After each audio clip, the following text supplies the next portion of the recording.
organizada, desde un alma militante y el amor a la nación, nace el rumbo del pueblo con profunda convicción. Movimiento por la vida, por la tierra y la verdad, nueva esperanza que avanza con justicia y dignidad. Por el buen vivir marchamos, por trabajo y por salud. Es el pueblo el que gobierna cuando habla con virtud. La bandera es la igualdad, la consigna es la unidad. No hay futuro sin conciencia ni país sin dignidad.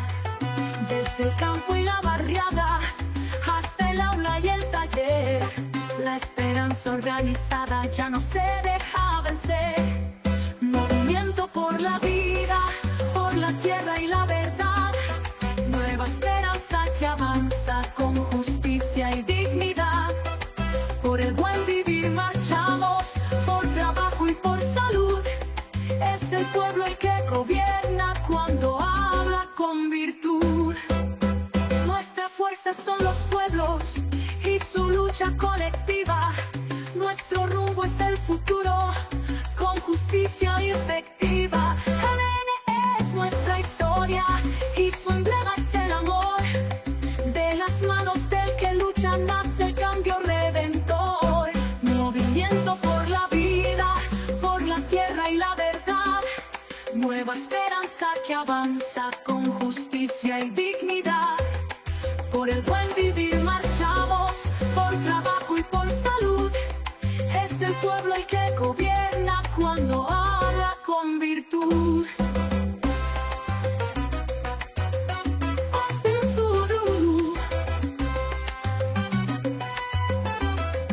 La bandera es la igualdad, la consigna es la unidad. No hay futuro sin conciencia ni país sin dignidad. Por el buen vivir marchamos, por trabajo y por salud. Es el pueblo el que gobierna cuando habla con virtud.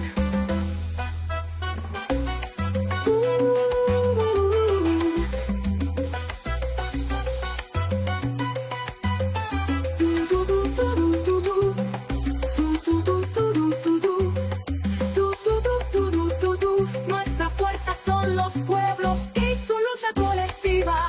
Nuestro rumbo es el futuro con justicia efectiva. MNE es nuestra historia y su emblema es el amor. De las manos del que lucha nace el cambio redentor. Movimiento por la vida, por la tierra y la verdad, nueva esperanza que avanza con justicia y dignidad. Por el buen vivir marchamos, por trabajo y por salud. Es el pueblo el que gobierna cuando habla con virtud.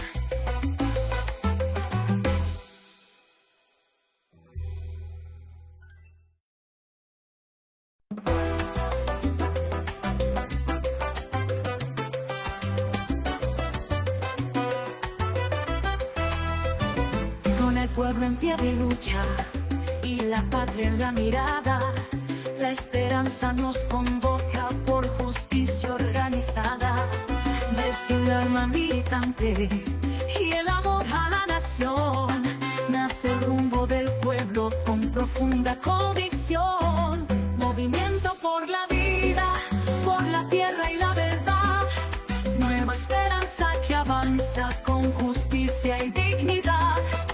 Por el buen vivir marchamos, por trabajo y por salud. Es el pueblo el que gobierna cuando habla con virtud. La bandera es la igualdad, la consigna es la unidad. No hay futuro sin conciencia ni país sin dignidad. Desde el campo y la barriada hasta el aula y el taller, la esperanza organizada ya no se deja vencer. Movimiento por la vida, por la tierra y la verdad, nueva esperanza que avanza con justicia y dignidad. Por el buen vivir marchamos, por trabajo y por salud.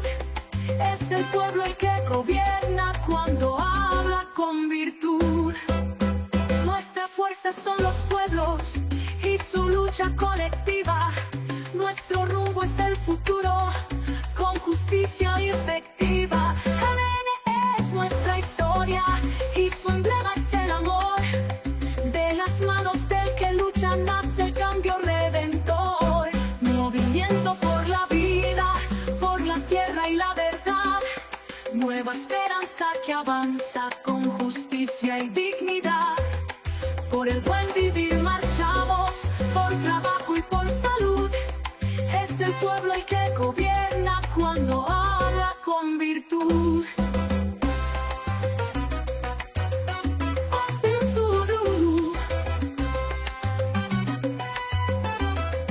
La bandera es la igualdad, la consigna es la unidad.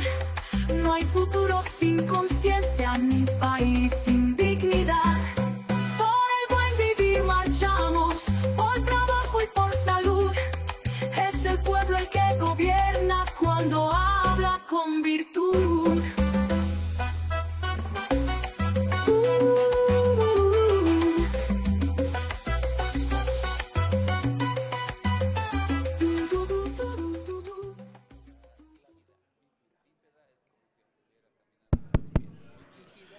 Buenas noches, compañeros y compañeras.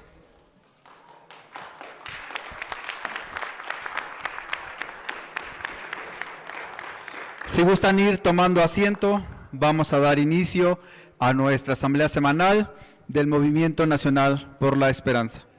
El día de hoy, 1 de septiembre, se encuentran aquí en el Presidium. Desde Naucalpan, Estado de México, nos acompaña el compañero David Hernández Rendón.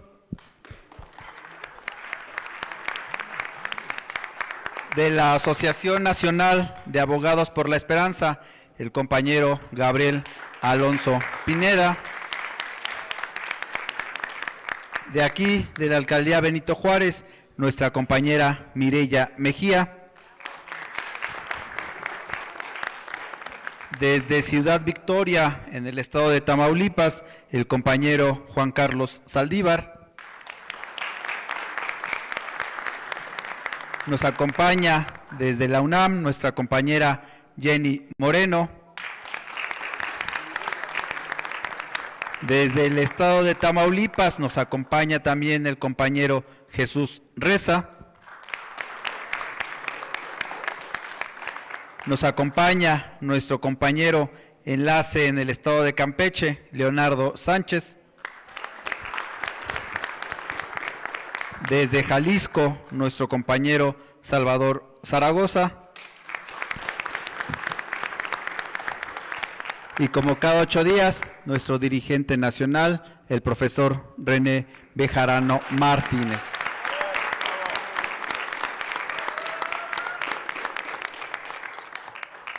Y desde aquí, desde esta asamblea semanal de nuestro Movimiento Nacional por la Esperanza, le enviamos todas nuestras felicitaciones, porque si al gobierno le va bien, a los mexicanos nos va mucho mejor, por este primer informe de gobierno de nuestra queridísima presidenta Claudia Sheinbaum Pardo.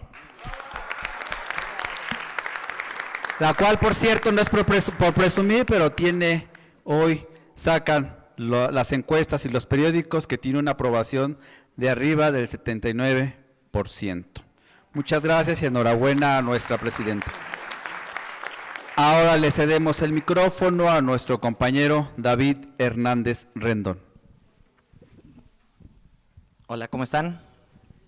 Bueno, pues igual a iniciar agradeciendo como siempre la oportunidad del espacio que el profesor nos da, porque pues él cree en los jóvenes y creo que parte de eso es algo que es digno de celebrar, entonces ¿por qué no iniciamos también dándole un gran aplauso por eso?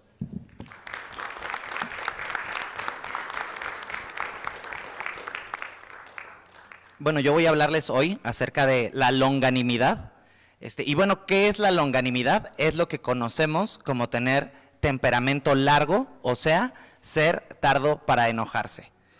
Quiero hablar de esto poniendo un ejemplo de algo que considero que es una conducta que recientemente hemos visto en la política, que no refleja tanto esta longanimidad de la que estamos hablando, ¿no? Quiero iniciar con un precedente. En octubre del 2024, la senadora Cintia López Castro renunció al PRI, y como producto de esto, esa misma semana se dio el primer altercado entre el senador Fernández Noroña y el senador y dirigente del partido del PRI, Alito Moreno, con unas frases que son muy populares y muy famosas. Seguramente conocemos la frase de Alito Moreno, que es el "date a respetar", y la de Noroña, que fue "a mí no me grites", ¿no?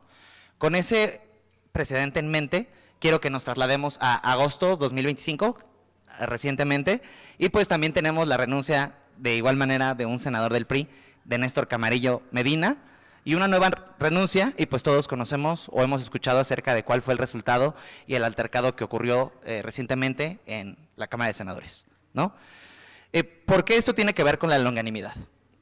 Justamente vemos que ante una adversidad, ante un problema, personas reaccionan con una conducta que refleja todo lo contrario a ser tardos para la ira, ¿no? Queda de más decir, porque todos lo vieron y ustedes tendrán su propio criterio acerca de esto, pero todos conocemos y vimos exactamente lo que pasó, ¿no? No es para sorpresa de nadie.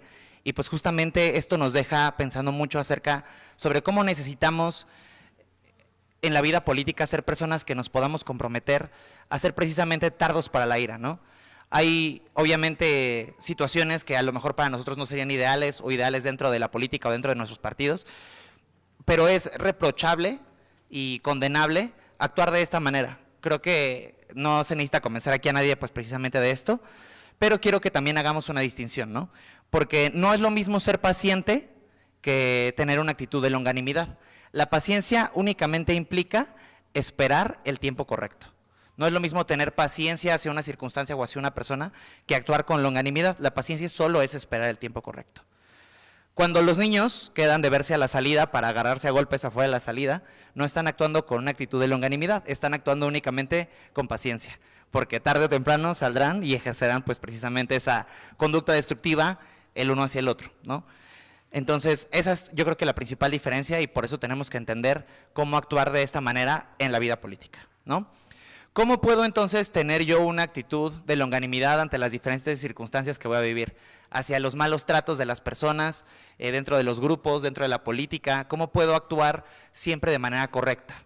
Algunos dirían que la longanimidad es un don. Yo creo que sí lo es. Yo creo que hay gente que ustedes conocen a alguien que dicen como no manches, esta persona no se enoja, no se molesta, le hacen, le dicen, pero actúa con temperamento correcto.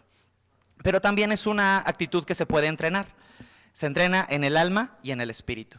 Cuando nosotros nos determinamos a no dejar que las circunstancias hagan que nosotros perdamos la cordura, que tengamos un temperamento largo, ahí estamos nosotros poco a poco entrenando nuestra longanimidad para que cuando vengan circunstancias que sean mucho más complicadas, nosotros podamos seguir teniendo una actitud correcta. Es muchísimo más sencillo tener una actitud correcta cuando la otra persona simplemente te está insultando que cuando está teniendo actos de violencia hacia tu persona. Requiere un mayor nivel de longanimidad y no todos la tienen y es difícil tenerla, ¿no? Pero por eso nos corresponde a nosotros entrenarla, irla entrenando, ir practicando, ir actuando siempre de manera correcta y determinarnos sobre todo a hacerlo. Longanimidad no quiere decir que uno no se enoje, uno se puede enojar, pero longanimidad es no permitirse a uno mismo actuar en ese enojo, en esa ira, en el calor del momento, cuando uno decide actuar de manera correcta. Un ejemplo de lo que sí lo sería es un padre, porque un padre refleja con amor las actitudes que tiene que tener hacia sus hijos. Es muy fácil que cuando uno es pequeño, que cuando uno está aprendiendo, haga muchas cosas que hagan enojar al padre. Pero ¿qué es lo que el padre tiene que hacer? El padre corrige en amor. El padre no corrige enojado. El padre se permite corregir a su hijo porque lo ama y no porque lo quiera castigar o no porque quiera desquitarse con él, ¿no? Eso es lo que se debe hacer. Entonces, creo que a nosotros, justamente en este momento tan crítico, nos corresponde aprender a actuar de esta manera en la vida política, porque eso es lo que evidentemente nos va a llevar a tener conductas que no sean condenables para el resto de las personas. Es un desafío, es complicado, es cansado. Yo creo que todos pensamos y conocemos a alguien que pone a prueba nuestra longanimidad y lo va a seguir haciendo, pero a través de este proceso nosotros nos vamos a poder ir formando para convertirnos en las personas que tenemos que ser en la política. Muchas gracias. Muchas gracias, compañero David Hernández Rendón. Ahora de la Asociación Nacional de Abogados por la Esperanza le cedemos el micrófono al compañero Gabriel Alonso Pineda.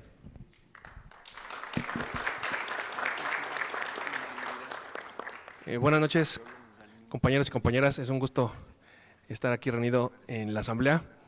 Buenas noches, profesor René Bejarano. Muy bien, señor, gracias por la oportunidad. El lunes pasado comentamos la creación de la Asociación Nacional de Abogados por la Esperanza. En ese sentido, también les comunicamos que íbamos a generar una reunión en próximas fechas. También señalamos, dentro de los objetivos generales, uno de los principales de la asociación es promover el acceso a la justicia social, la defensa de los derechos humanos y la construcción de una cultura de paz y legalidad en México, a través del ejercicio ético, solidario y comprometido de la abogacía. En ese sentido, los invitamos a nuestra primera reunión de la Asociación Nacional de Abogados por la Esperanza, que tendrá verificativo el siguiente sábado en la siguiente dirección: Edificio Lisiaga Center, Doctor Lisiaga 7, Interior 620, Colonia Doctores, en la Alcaldía Cuauhtémoc. También les dejo mi teléfono por si quieren contactarme para tener mayor información.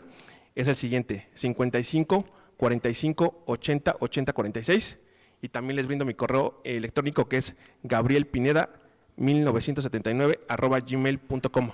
Cualquier duda, aclaración o comentario, estoy a sus órdenes. Es muy importante la asistencia del Foro Nacional para comentar diversos aspectos de relevancia. En este momento, para nosotros como asociación, el más importante es la organización. Entonces, invitamos al Foro Jurídico Nacional a que asista a nuestra primera reunión. Serán bienvenidos a partir de las 12 del día. Los esperamos. Muchísimas gracias, compañeros y compañeras. Muchas gracias, compañero Gabriel Alonso, por esta invitación. Ahora le cedemos el micrófono a nuestra compañera Mireya Mejía. Muchas gracias, buenas noches, gracias por el espacio, profesor Bejarano, gracias, Presidium, compañeros, compañeras, a todas, todos y todes, al Movimiento Nacional por la Esperanza. Como miembro del Movimiento Nacional por la Esperanza, quiero contarles de mi participación en el 4º Encuentro Internacional de Feminismos Comunitarios, Campesinos y Populares en Aviala, realizado del 15 al 17 de agosto en Tilcara, Jujuy, Argentina, 2025. Este encuentro internacional de feminismos está dentro del marco de la Diplomatura de Feminismos Comunitarios, Campesinos y Populares en Aviala de la Universidad Nacional de Jujuy y del Instituto Rodolfo Kusch, coordinado por mi maestra y amiga Ifa Obanla Adriana González Burgos, del que formo parte desde el año 2021 hasta el día de hoy, en el cual se me entregó una mención especial y se me realizó un cálido y amoroso reconocimiento por mi participación en las 5 ediciones que lleva esta importante diplomatura. En esta edición, el eje central fue la espiritualidad, la política, las epistemologías feministas en África, de África en Aviala, siempre conectando y creando vínculo con la espiritualidad y las epistemologías andinas. Se realizaron talleres, conferencias, pláticas, peñas, fiestas, fogatas y la proyección de la película Lado B de la antropóloga Rita Segato, además de rituales que unieron a África, a Aviala y a todo el mundo andino. Se realizó la fiesta de la Pachamama, conectando los saberes y la academia con nuestro maravilloso mundo espiritual en Latinoamérica. Esta diplomatura de feminismos comunitarios, campesinos y populares en Aviala nace en Tilcara, Argentina, por parte de mi maestra y amiga Ifa Obalanda Adriana González Burgos, con el cobijo y acompañamiento de la Universidad de Jujuy, Nacional de Jujuy, Argentina, y del Instituto Rodolfo Kusch. Nace como un acto de justicia epistémica. Es un proyecto político que nace en la universidad y se abre a las calles, a las comunidades, a las periferias, que cruza fronteras. Es reconocer los saberes comunitarios, campesinos, populares y ancestrales de Aviala, rompiendo con todo el enfoque patriarcal, colonialista y hegemónico de las universidades y de la academia, poniendo en primer plano a los pueblos originarios y a las comunidades campesinas y populares, y por supuesto a las protagonistas de estas luchas, de estos saberes y de estos quehaceres. Las indias, las negras, las obreras, las mujeres que vienen de los barrios más populares, las mujeres del campo y las mujeres de los cuerpos plurales. Este espacio de resistencia y construcción de haceres y saberes contra los procesos de colonización permanentes que vivimos en toda nuestra América Latina es de vital importancia. Es una propuesta política que sale de todos los modelos hegemónicos, desde lo académico, el feminista y todos sus aspectos. Como lo menciona Adriana González Burgos, es un giro epistémico, un enfoque decolonizador, dando voz y visibilizando todas las narrativas no hegemónicas. Por supuesto que existen, que forman parte activistas, intelectuales y académicas que respaldan este espacio, sobre todo mujeres de sectores populares, como lo soy yo, que pudimos acceder a una educación universitaria.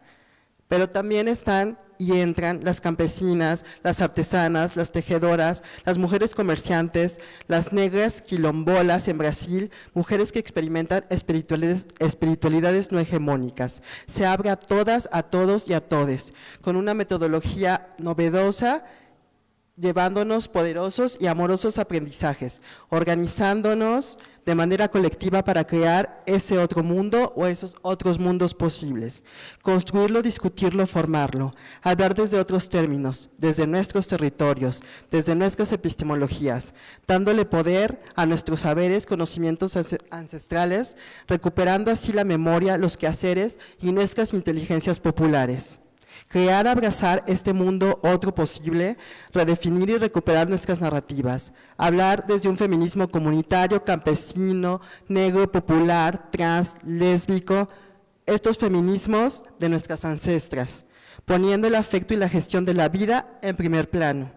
Ya lo dijo mi maestra y amiga Adriana González Burgos, cuando empezó esta diplomatura sentí que mi abuela entraba a la universidad y yo ahí he llevado también a mi abuela, a mi abuela que lavaba ajeno para sostener a sus 10 hijos, a mi tía curandera, a mi padre ferretero, a mi madre secretaria y ama de casa.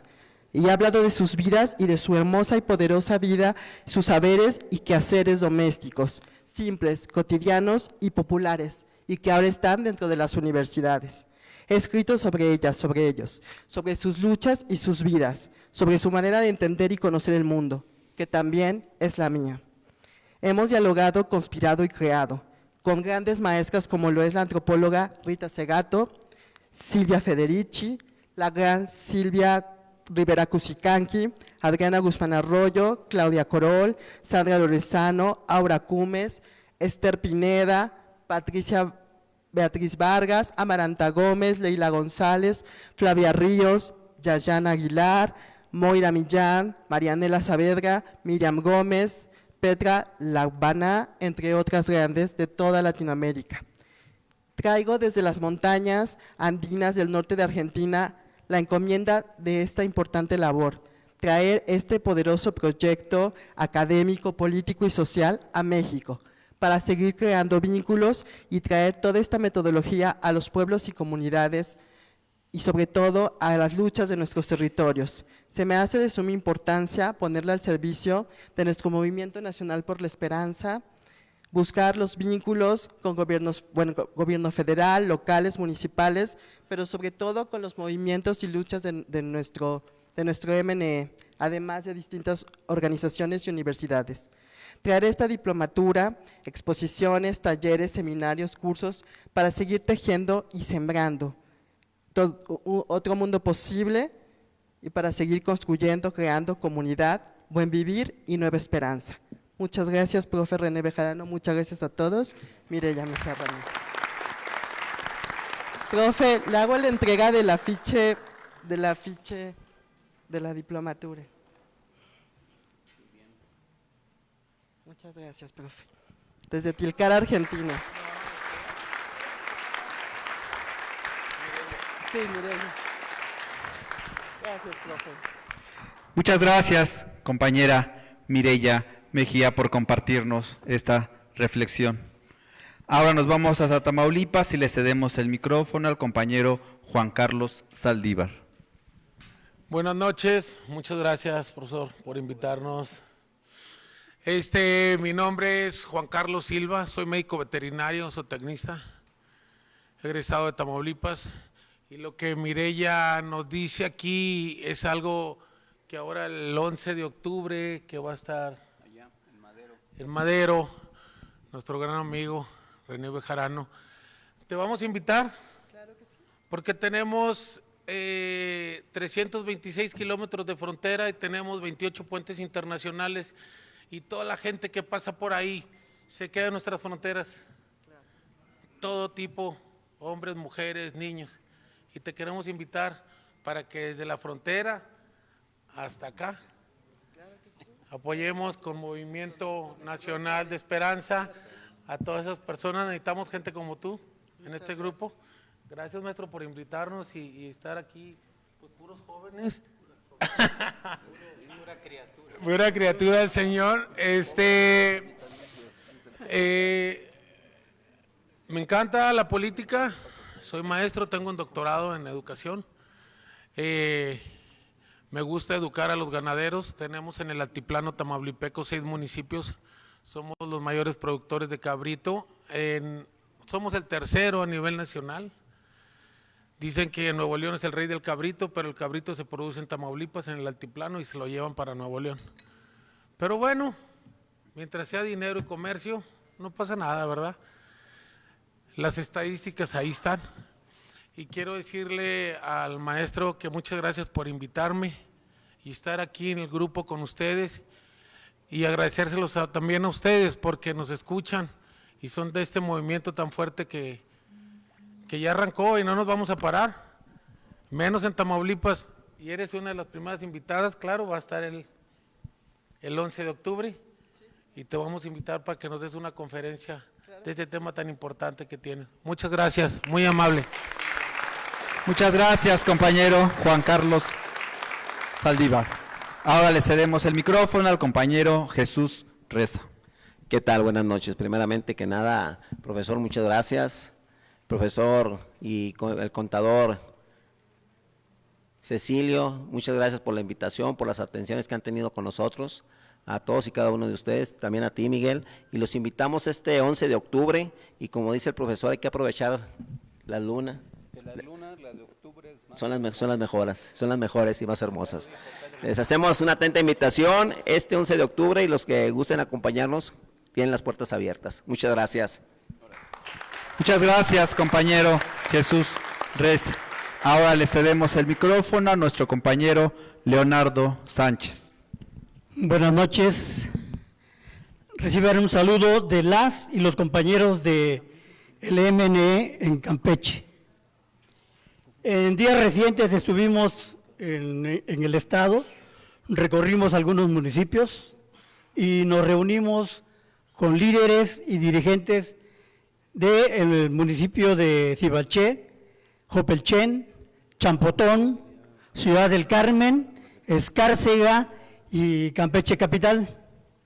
Ahí se discutieron algunas cosas, algunos puntos, algunos temas de los cuales podemos resaltar los siguientes. Hubo críticas y propuestas en torno a la forma de conducir el partido en el Estado, y prevalece la preocupación por los resultados que puedan darse en las próximas elecciones. En el Estado, el PRIAM, ni juntos ni separados, tienen algún futuro político. Pero el Movimiento Ciudadano, que gobierna la capital, ha hecho un trabajo intenso en el Estado, y ese sería el adversario a vencer. Dentro de las actividades que se llevaron a cabo, planteamos definir un plan de trabajo a través de la Asamblea Estatal que se llevará a cabo el 18 de octubre del presente, con la participación, la presencia del profesor René Bejarano Martínez, y que permita aterrizar de forma propositiva y constructiva la línea de acción emanada de la próxima Asamblea Nacional. El lugar de la Asamblea se informará oportunamente. Se convoca la formación de comités promotores por la consolidación de la 4T en el estado de Campeche.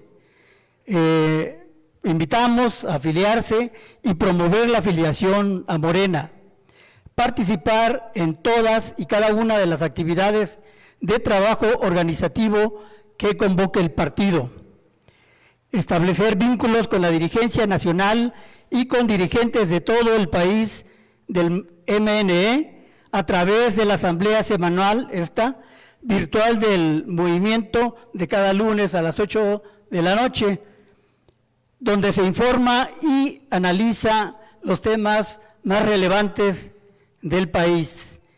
Participar activamente en el programa de formación política impulsada por Morena, en la medida de lo posible acudir, por la distancia, a la Asamblea Nacional de nuestra organización, que se llevará a cabo el 20 de septiembre del presente, aquí en la Ciudad de México. La invitación se ha hecho llegar a los chats del movimiento en el Estado. Organizar y llevar a cabo reuniones informativas por sección electoral o comunidades sobre los avances y beneficios logrados por la 4T. Se integra al MNE en Campeche, se integran académicas de la Universidad Autónoma del Carmen, la UNACAR, así como la organización Sinergia Jurídica de Profesionistas, con quienes ya se avanza una propuesta de plan de trabajo organizativo. Se resaltó la importancia de integrar más jóvenes al MNE y se propuso la formación de un comité de jóvenes en el Estado para concretizar esta idea. Ante los ataques de representantes de la derecha, bajo el cobijo sincronizado de la mayoría de los medios tradicionales de comunicación contra el proyecto de nación puesto en marcha por Andrés Manuel López Obrador y retomado con energía por nuestra presidenta, la doctora Claudia Sheinbaum, en el MNE debemos desarrollar un trabajo de comunicación, particularmente en redes sociales, para ganar la narrativa sobre la práctica y buena gobernanza de la izquierda en el país, sin omitir la autocrítica al interior de la 4T. Esos serían los puntos de los que se trataron y desde aquí enviamos un saludo a todos los compañeros y compañeras del MNE en el estado de Campeche. Gracias. Muchas gracias, compañero Leonardo Sánchez. Ahora le cedemos el micrófono a nuestro compañero Salvador Zaragoza. Buenas noches, compañeros. De nuevo, un gusto estar aquí, saludarlos y pues darnos un abrazo. La mejor forma de decir es hacer, José Martí. En esta época de la posverdad, vemos cómo sin ningún rubor se hacen declaraciones políticas que abiertamente no son exactas o son meros rumores que se difunden como verdaderos. En México, la derecha opositora y antes, cuando estaban en el poder, difundían mentiras que los medios de comunicación difundían para distraer o engañar. Vemos, por ejemplo, a una Lili Telles en el Senado y a otra serie de políticos innombrables que mienten, sabemos que son mentiras lo que dicen, pero como en los grandes medios de comunicación los difunden, pues mucha gente, como diríamos coloquialmente, se va con la finta. O tratan de cambiar también con esto la percepción contra algún enemigo político. Desde, por ejemplo, algunos se recordarán, algunos jóvenes no, de el chupacabras o del peligro para México cuando aquella campaña. Actualmente en el plano internacional vemos, por ejemplo, cómo Trump o Netanyahu mienten para justificar guerras y este último un genocidio, y mienten y sabemos que son mentiras, y los medios de comunicación los convierten en verdades. La mentira de las armas de destrucción masiva en aquellos tiempos para invadir Irak, por ejemplo, o el terrorismo como pretexto para intervenir en los países por parte de Estados Unidos. En este momento, el pretexto del narcotráfico para intervenir en Venezuela y en México. Y ahí van los barquitos hacia Venezuela, y es triste cómo ver cómo en las redes sociales algunos venezolanos están diciendo que qué bueno que van ahí los Estados Unidos a invadir a su país. Y en México, pues también tenemos ahí a Lili Telles dando entrevistas y diciendo que sí, necesitamos que Estados Unidos nos salve. Y ya vemos cómo acaban, o cómo han acabado los países a los que Estados Unidos ha llevado la democracia o incluso la defensa de los derechos humanos. Nuestros pensamientos los expresamos con palabras, y las palabras pues se convierten en acción, y debe existir congruencia entre esto. Nuestro discurso debe ser claro y respaldarlo con nuestro actuar. Es la única forma de contrarrestar el embate de la más media, de los medios masivos de comunicación, que manipulan y hacen caer en el error. Como pensadores de izquierda, debemos rescatar la verdad y la palabra. Debemos ser mujeres y hombres de palabra.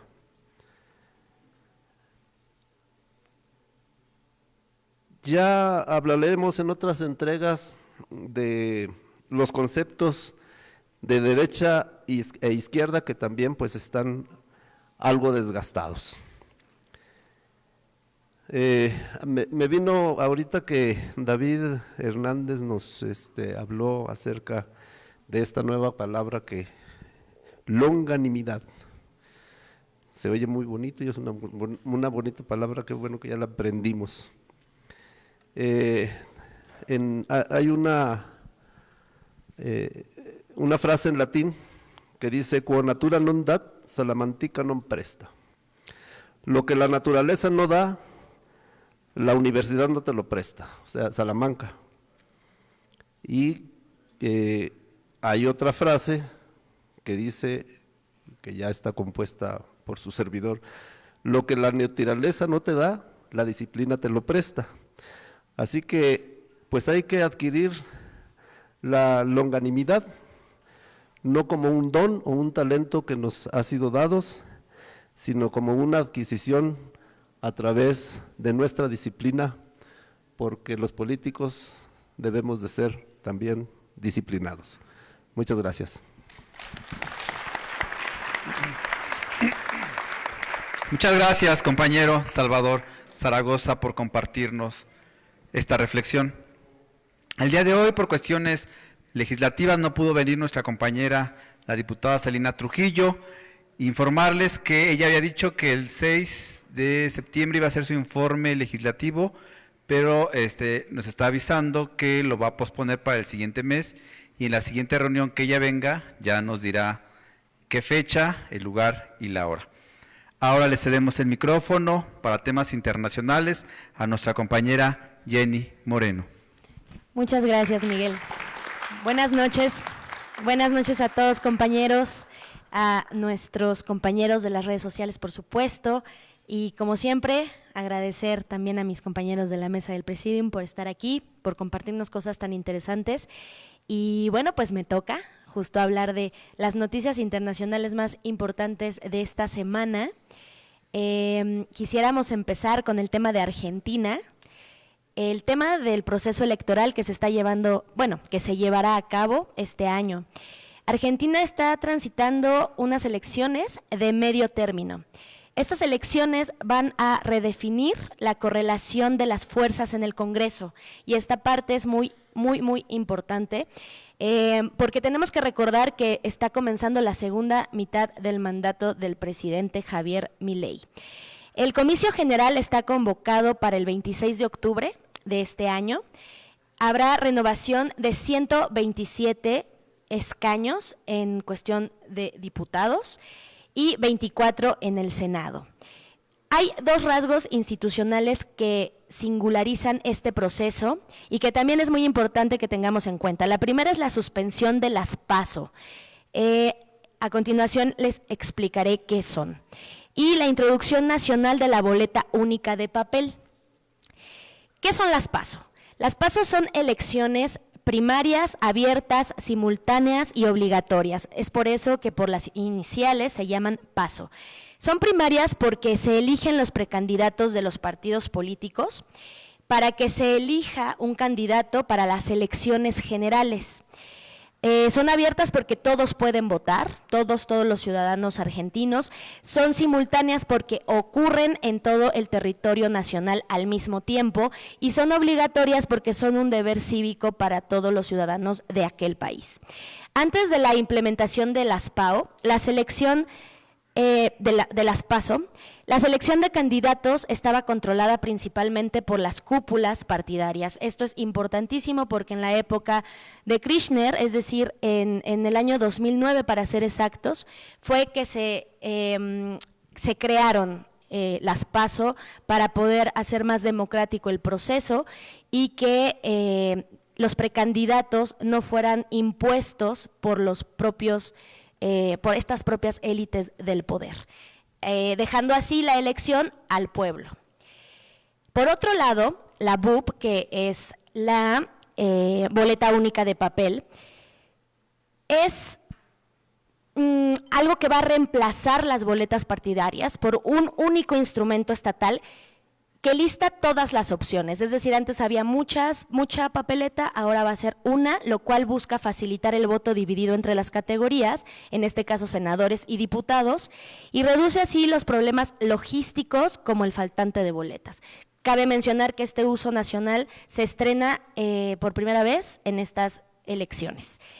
El proceso electoral en Argentina combina novedades institucionales, como ya lo mencionamos, el tema de la boleta única y de que en esta ocasión no habrá esas elecciones llamadas PASO. Hay una reconfiguración coalicional y un contexto socioeconómico dual que básicamente habla de desinflación con tensiones sociales, principalmente temas de desempleo. A meses de la elección, está pasando algo que también es muy importante. El conflicto ejecutivo-legislativo sigue con todo. El Congreso anuló decretos regulatorios y aprobó aumentos de financiamiento universitario y de salud pediátrica, mientras que el Ejecutivo veta leyes muy sensibles como el caso de las pensiones y los refuerzos hospitalarios. La posibilidad de insistir sobre estos vetos exige 2/3 de los presentes en la Cámara, tanto de diputados como de senadores, por lo que la distribución de escaños tras octubre será decisiva para el margen de la maniobra presidencial. Este proceso combina muchas novedades, como ya lo platicamos, y bueno, la clave estratégica considero que no será solo cuántos escaños cambien de mano, sino en qué cámaras y en qué distritos se hagan, y cómo esas piezas se deben traducir en capacidad de sostener vetos, modificar decretos y aprobar reformas durante los próximos años. Por otro lado, y siguiendo el mismo tema, simplemente nos cambiamos de país, por supuesto no podíamos dejar de hablar del proceso electoral en Colombia. Colombia también se encuentra en la antesala de un ciclo electoral clave. Estas elecciones están convocadas para el 31 de mayo del año que entra, es decir, del 2026, y previo a esta elección presidencial habrá elecciones legislativas que se tienen planeadas para el 8 de marzo del mismo año. Este proceso desarrolla un contexto marcado también por varias problemáticas, una creciente fragmentación política, retos de seguridad y una institucionalidad en tensión. El proceso electoral enfrenta riesgos muy concretos, entre ellos el asesinato del precandidato presidencial Miguel Uribe Turbay. Esto, pues, no fue para menos, reavivó temores sobre la violencia que se vive en el país. Paralelamente también hubo ataques recientes de los grupos disidentes de las FARC con bombas y drones, así que todo esto ha tensionado aún más el escenario de seguridad en Colombia. En contraste, la Defensoría del Pueblo ha reafirmado su confianza en la institucionalidad electoral, monitorea las zonas de riesgo, promueve un pacto cívico y llama a una vigilancia institucional activa. En Colombia, igual como lo habíamos platicado de Bolivia hace unas semanas, resulta ganador quien haya obtenido la mitad de votos más 1. En caso de que ninguno de los aspirantes obtenga esta ponderación de votos, los 2 candidatos que en la primera vuelta hayan obtenido la mayoría irán a la segunda vuelta. Y el ganador de esa segunda vuelta es quien, bueno, se convertirá en presidente. La coalición de gobierno que llevó a la presidencia a Gustavo Petro, conocida como Coalición Pacto Histórico, ha logrado una unidad relativa dentro del partido en creación del mismo nombre.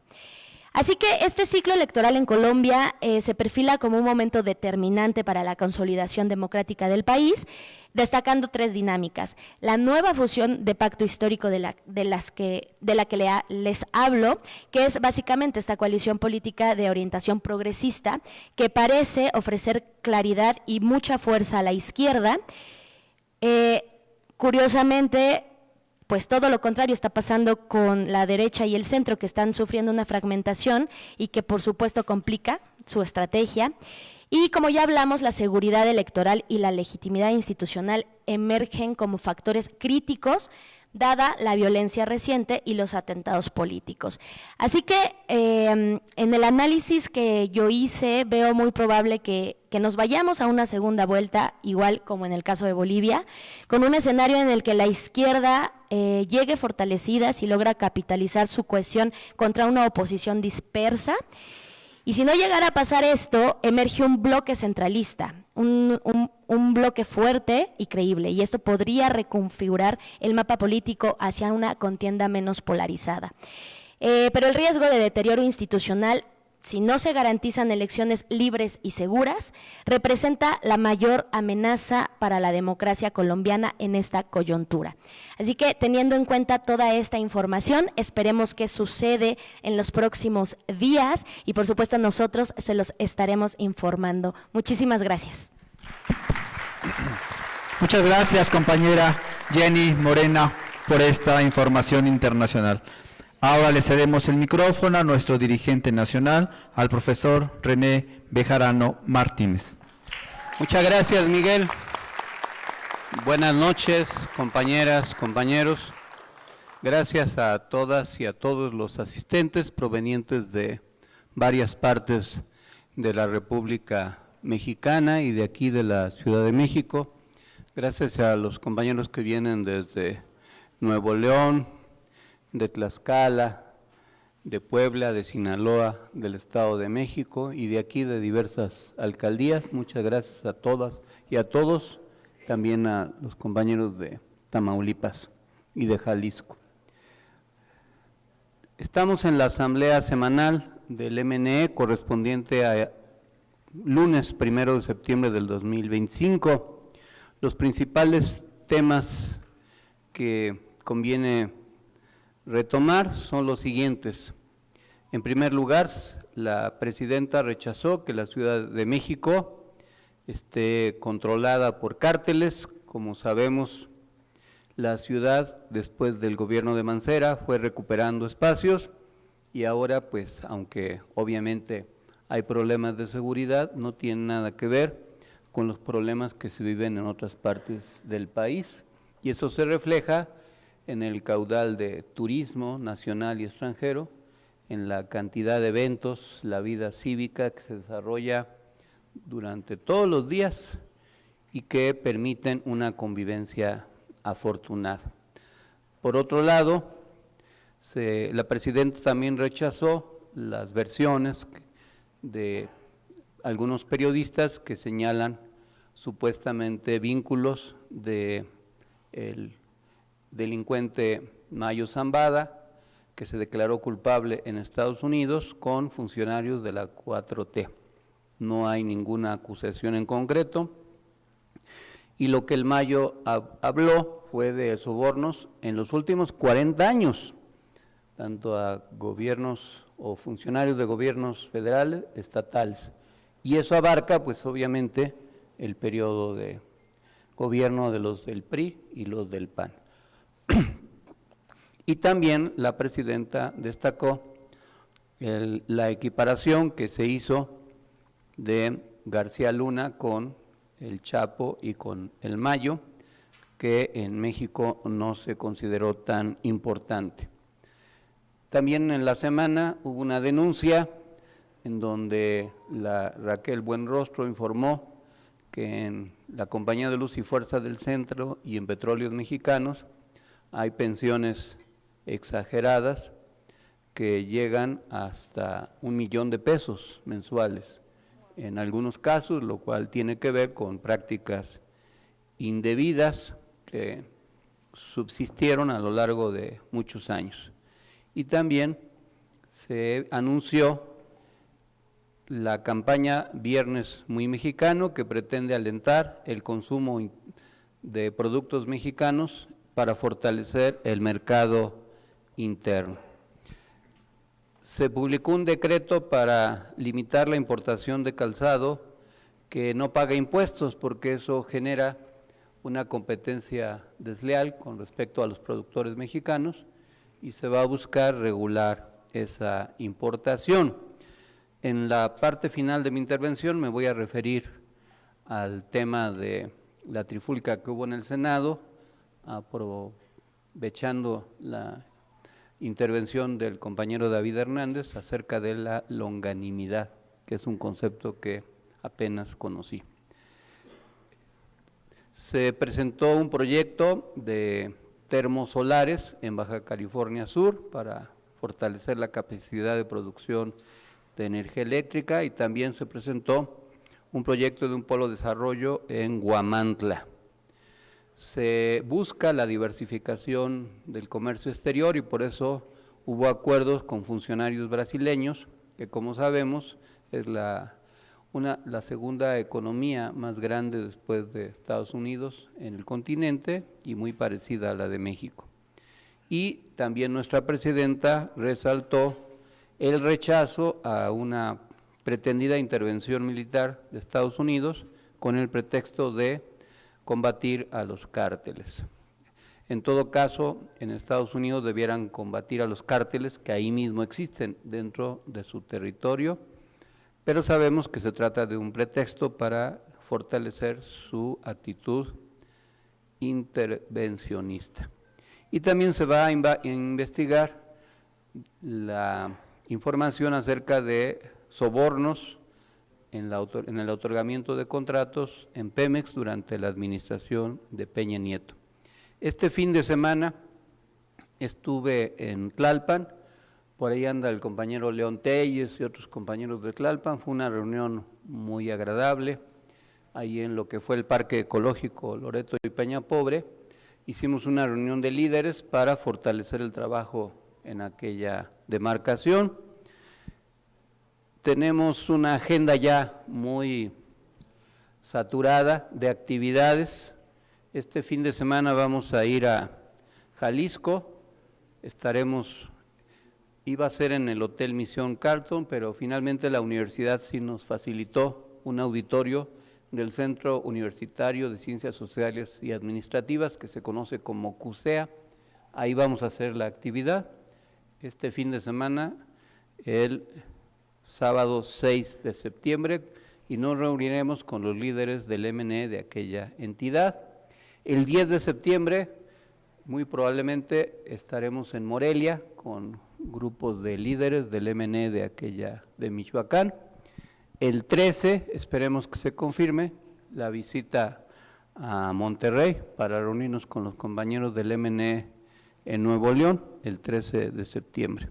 Y como saben, El día 20 vamos a hacer la Asamblea Nacional del MNE, que implica varias actividades. A las 10 se va a tener un taller que va a durar 4 horas acerca de la importancia que tiene gobernar y comunicar.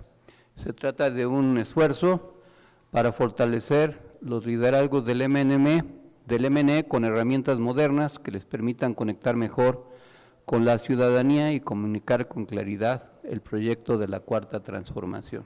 Es una capacitación, ojalá puedan acudir los que deseen, es entrada libre y se trata de un esfuerzo de capacitación para manejo mediático, control de crisis, manejo de redes sociales, etcétera, todo lo que tiene que ver con la imagen, que es muy importante para generar o preservar liderazgos en todo el país. Entonces, esa es la primera actividad. A las 2 de la tarde vamos a hacer un convivio que tendrá como tema central el 40 aniversario de los sismos de septiembre del 85. Ya son 8 lustros de temblores de diversos signos, temblores políticos, económicos, sociales y naturales, de todo tipo, y que han venido transformando la vida del país. Luego sigue la Asamblea Nacional del MNE de 4 a 7 de la noche. Ya terminé de redactar el documento a discusión, que hoy por la noche lo subiremos a los chats, que se llama La Cuarta Transformación, cuando la Cuarta Transformación se transformó en poder. Es un documento largo que pretendemos que lo lean antes para que puedan discutir o analizarlo, estudiarlo y poderlo enriquecer en la Asamblea Nacional, porque en la Asamblea pues es muy difícil presentar un documento tan extenso, pero la idea es enriquecer el debate y analizar cuáles son los retos de la Cuarta Transformación rumbo al 2027 principalmente.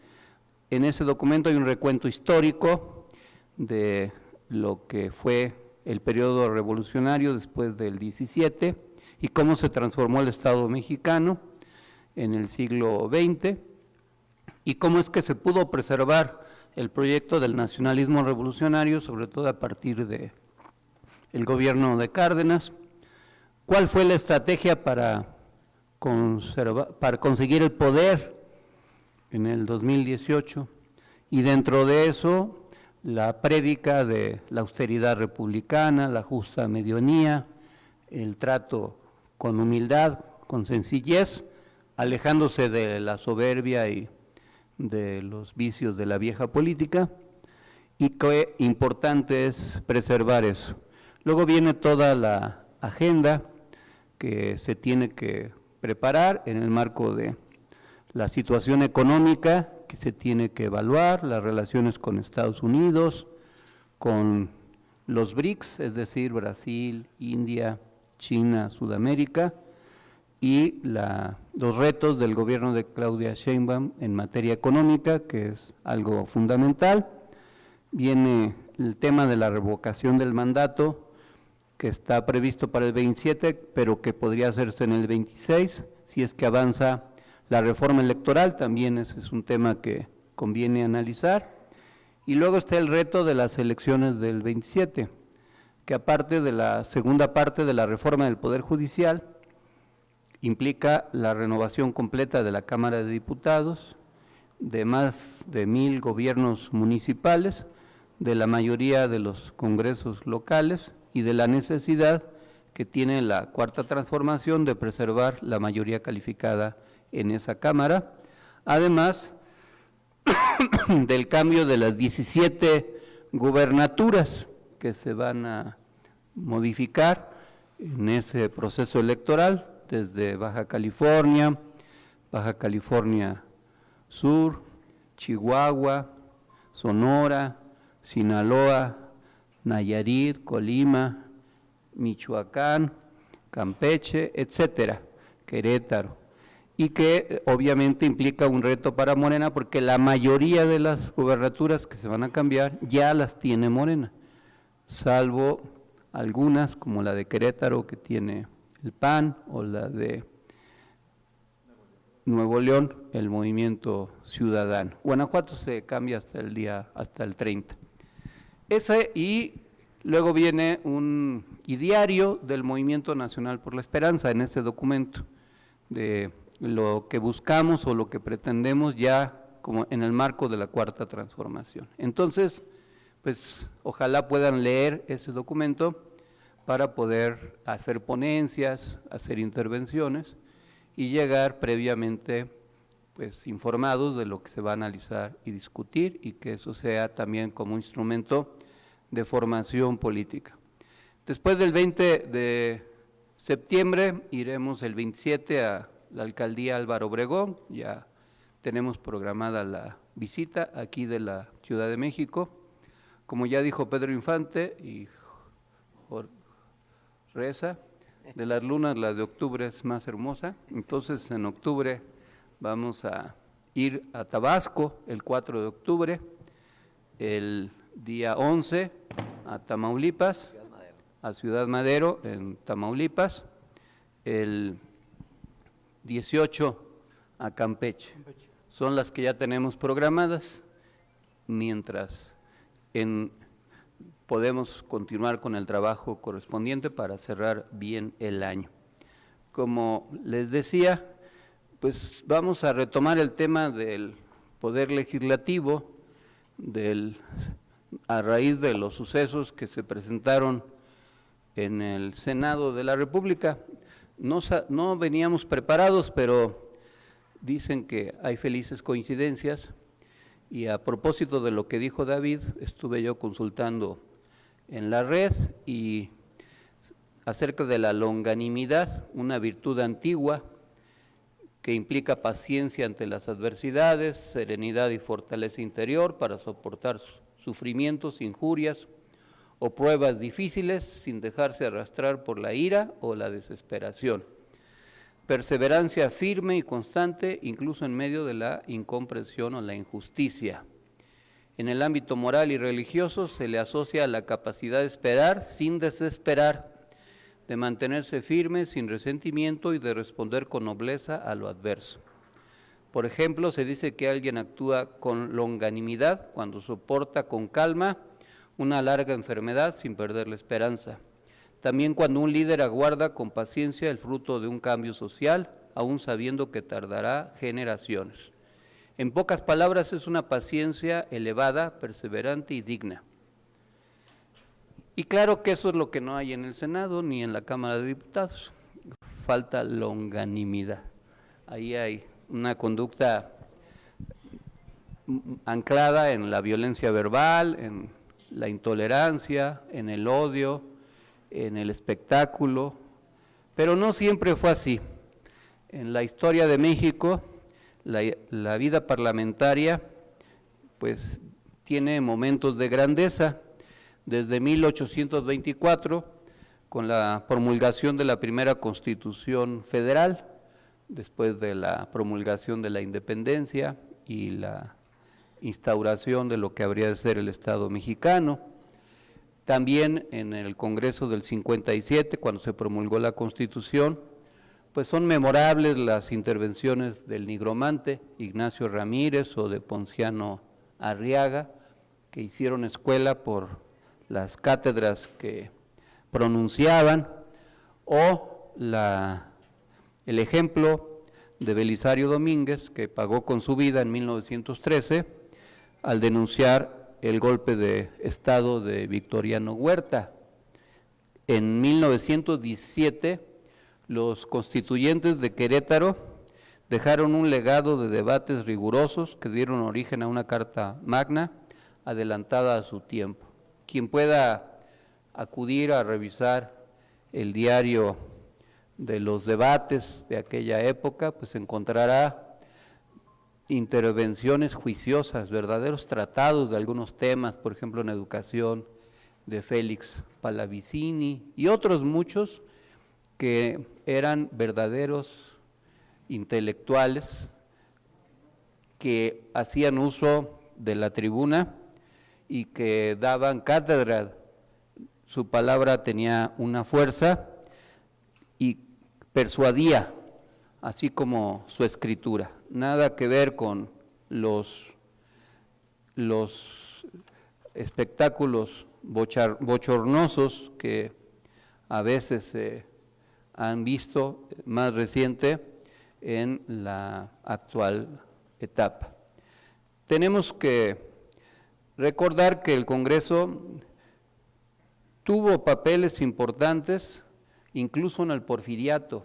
En el porfiriato hubo intervenciones como la de Vicente Riva Palacio, que criticó los excesos de Porfirio Díaz, o de Francisco Bulnes, refiriéndose a la dignidad de la crítica. Tras el triunfo de la Revolución, se reconfiguró el equilibrio del Congreso, pero se mantuvo, más allá de conductas aisladas, una cultura cívica de respeto que se fue desgastando hasta la degradación actual.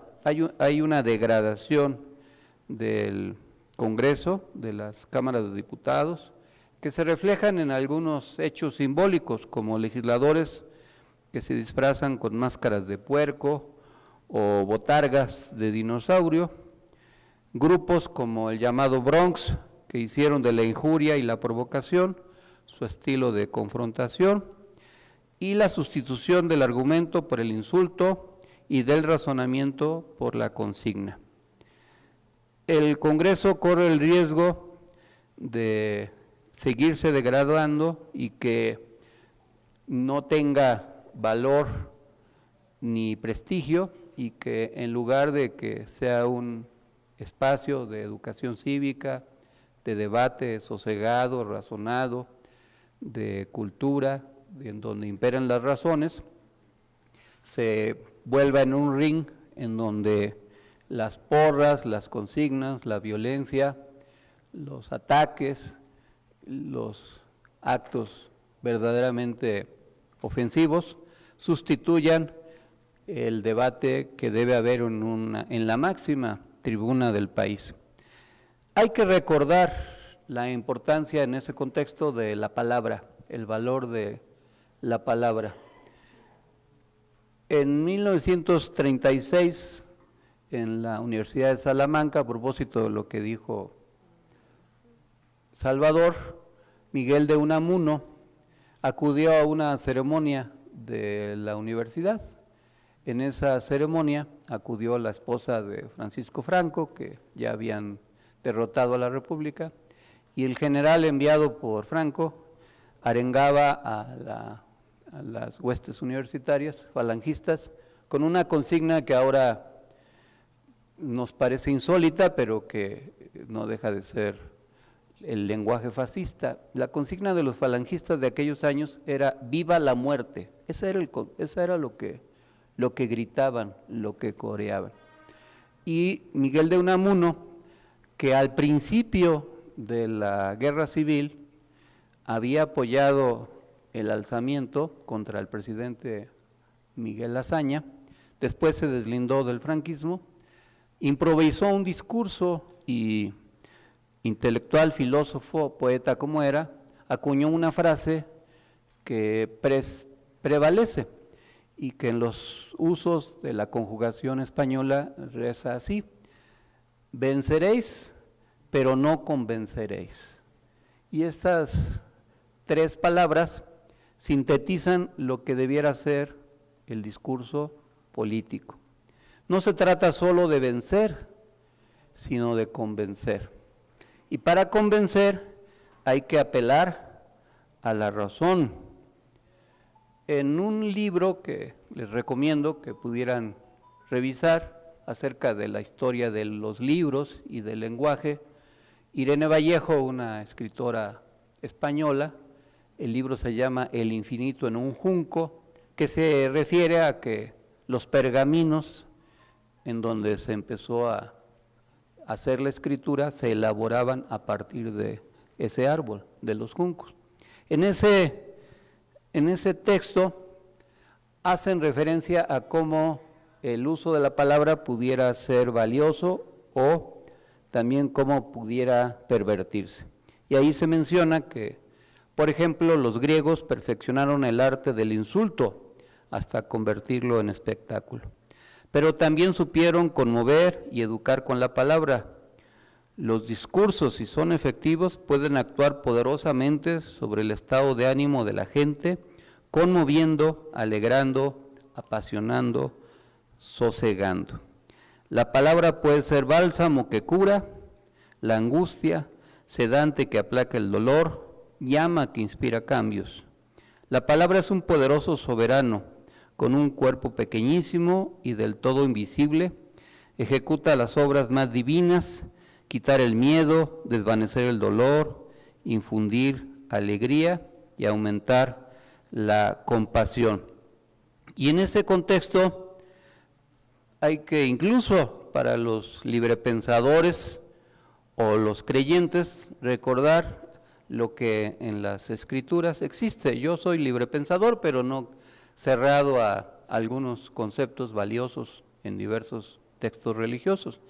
Y hay una parte que me hacían ver, que creo que está en San Mateo, que dice: no soy digno de que vengas a mí, pero una palabra tuya bastará para salvarme, o para sanarme, o para salvar mi alma.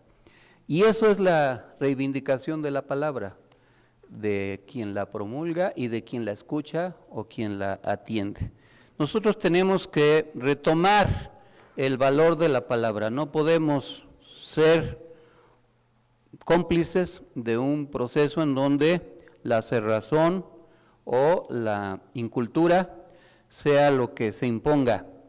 Hay necesidad de reconstituir el poder legislativo, que los legisladores sean personas que estudien los textos, las leyes, personas que no solo sean líderes, sino que se preparen, que analicen los dictámenes, que independientemente de la correlación de fuerzas,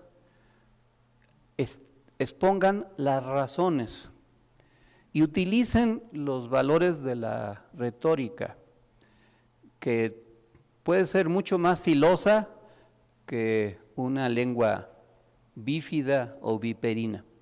La ironía a veces puede ser más hiriente si se maneja con inteligencia que un discurso airado o insolente. La voz de alguien que utiliza con inteligencia la palabra no requiere megáfonos para hacerse oír, ni espectáculos estentorios, ni vociferaciones, mucho menos violencia.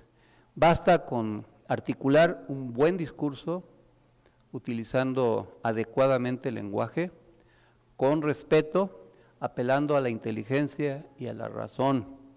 Hay ejemplos históricos de cómo palabras dichas en un momento determinado suelen ser altamente poderosas.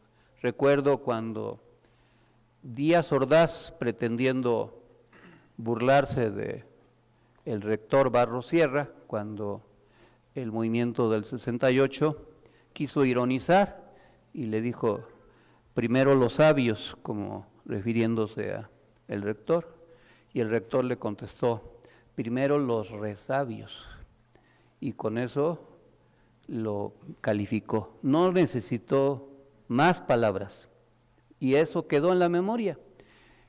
Y esas palabras, esas consignas, esos textos, son los que hay que revalorar. Hay que transformar al poder legislativo. Hay que hacer un esfuerzo porque los legisladores se preparen, estudien, ejerzan con responsabilidad su voz, que es una voz pública, acudan a trabajar con respeto, erradiquen las malas prácticas, los insultos y las conductas porriles.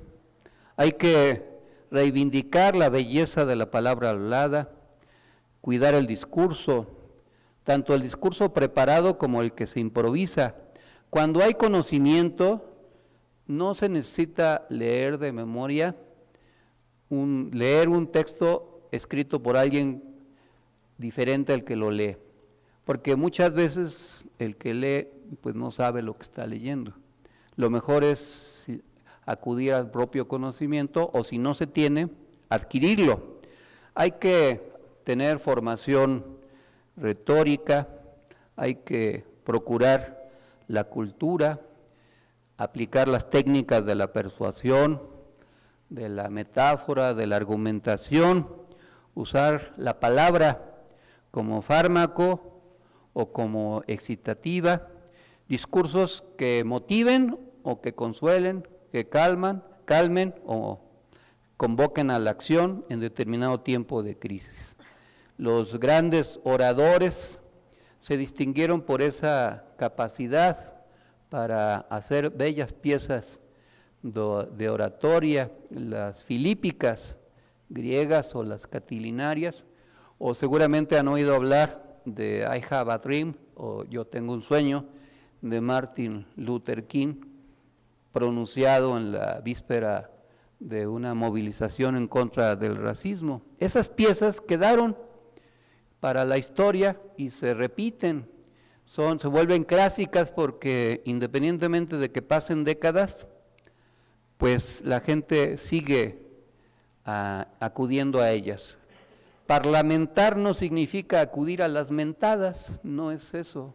El objetivo es hablar, discutir, pero para aprender a hablar también hay que aprender a escuchar. Dicen que por eso solo tenemos una boca y dos oídos, porque hay que oír el doble de lo que hablamos y no cerrarse a las opiniones diferentes. Hay que recuperar la pasión por el lenguaje, huir de la charlatanería y recordar que el Parlamento sirve para el diálogo fructífero, dialéctico, en donde se oponen dos ideas o más y de ellas surge una síntesis, que es lo que permite ir avanzando a las sociedades. En los debates clásicos del constituyente del 17 o del 24 o en épocas importantes, se rebatía y se debatía, se argumentaba y se buscaban los puntos de encuentro y se limaban las asperezas y se aprendía a redactar conciliando. Pero todo eso se ha perdido. Tenemos que aspirar a una modificación cultural del poder y que no sea el poder el uso recurrente de la demagogia o de la mentira, ni tampoco de la ira desbocada, que si algo tiene es justamente el predominio de la sinrazón. La ira está fomentada por la visceralidad, más que por la sosegada sabiduría. Nuestros legisladores tienen que ir buscando esa forma de actuar y de entenderse, y evitar que la sociedad termine despreciando por igual a unos y a otros, a tirios y troyanos. Porque cuando hay espectáculos bochornosos como el que se vivió en el Senado, al final, pues la gente descalifica por igual, no siempre entiende los detalles. Y no hay que hablar sin intentar convencer o hablar para herir. Al final de cuentas, quien insulta se califica a sí mismo. El que acude al insulto, a la majadería, a la provocación, a la violencia, se está exhibiendo. Hay que aislar ese tipo de conductas. Algunas de ellas, incluso quizás necesarias de ayuda profesional, de manejo de emociones, de manejo del ego, de el control de la propia personalidad. Hay personalidades enfermizas que les gusta exhibirse, ese exhibicionismo narcisista que a veces vemos en algunos congresos, pues requiere ayuda psicológica, porque es una adicción y es una manera de autoafirmarse todos los días, pero dando espectáculos grotescos que no alimentan a la cultura cívica. Hay que buscar una recuperación del ejercicio sosegado de la palabra y del Congreso. Hay que regresar a las prácticas parlamentarias adecuadas. Cuando en alguna ocasión algún legislador pierde el control o perdía el control y se exaltaba y profería algún insulto, incluso no hablaba mal de él, disculparse y pedir que sus palabras fueran borradas del diario de los debates para que no quedara ahí consigna de sus desaciertos. Ahora es lo común y lo corriente a veces degrada. No se trata de acudir a florituras, tampoco se trata de hablar para que nadie entienda. Se puede acudir a un lenguaje sencillo, llano, didáctico, pedagógico, pero de gran profundidad. No es necesario actuar con pedantería y utilizar términos que casi nadie escucha, casi nadie entiende y que pues no se sabe lo que realmente se quiere decir. Se pueden decir muchas cosas con palabras muy sencillas y esas cosas que se dicen o se escriben transforman la conducta, que eso es a lo que se debiera apelar, a la transformación de la consulta, al convencimiento, al imperio de la razón y de la inteligencia.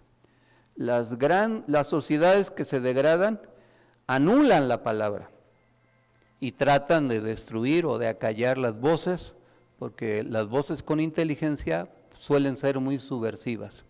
Y para transformar, la 4T tiene que seguir siendo subversiva, pero para subvertir hay que convencer, hay que razonar. Y tenemos razones suficientes para convencer a la población.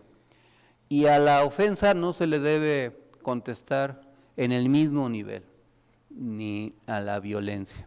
Porque ya lo dijo el célebre filósofo Calimán, quien controla la mente, controla el mundo. Serenidad y paciencia. Muchas gracias, compañeras, compañeros. Para concluir nuestra asamblea semanal, nos ponemos de pie.